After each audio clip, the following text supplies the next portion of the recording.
Star plus के show pocket में आसमान में आने वाले एपिसोड में रानी दिग्विजय से 5 साल पहले घर छोड़ने की वजह पूछती हुई दिखाई देगी। दर्शक इस जोड़े के बीच पुरानी गलतफहमियों को दूर करने और एक साथ आने का इंतजार कर रहे थे, जो अब हकीकत में बदल गया है।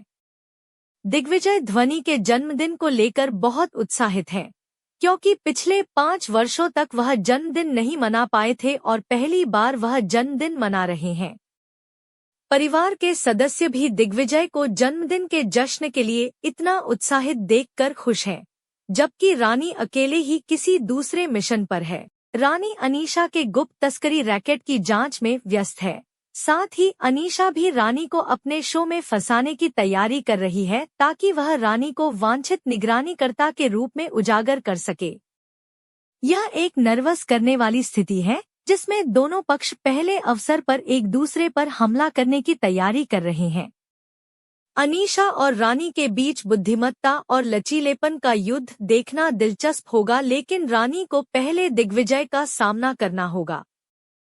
दिग्विजय सीधे रानी से पूछता है कि उसने उसे 5 साल पहले क्यों छोड़ दिया, बिना रानी को कोई बेवकूफ़ी भरा बहाना बनाकर सवाल से बचने का मौका दिए।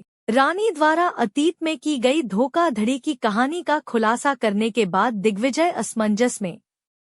रानी आखिर में चिल्लाती है कि कैसे उसने अपने पति को आधी रात को अपने पूर्व प्रेमी के साथ उसके कमरे में लेटे हुए देखा, जबकि उसकी पत्नी अकेली थी।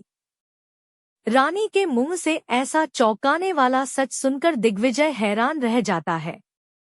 क्या दिग्विजय रानी के दावे पर भरोसा करेंगे या इसे बेबुनियाद झूठ बताकर खारिज कर देंगे, जैसा कि उन्होंने अब तक किया है?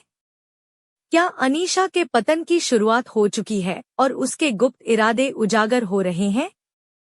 ऐसे ही लेटेस्ट अपडेट पाने के लिए लाइक करें।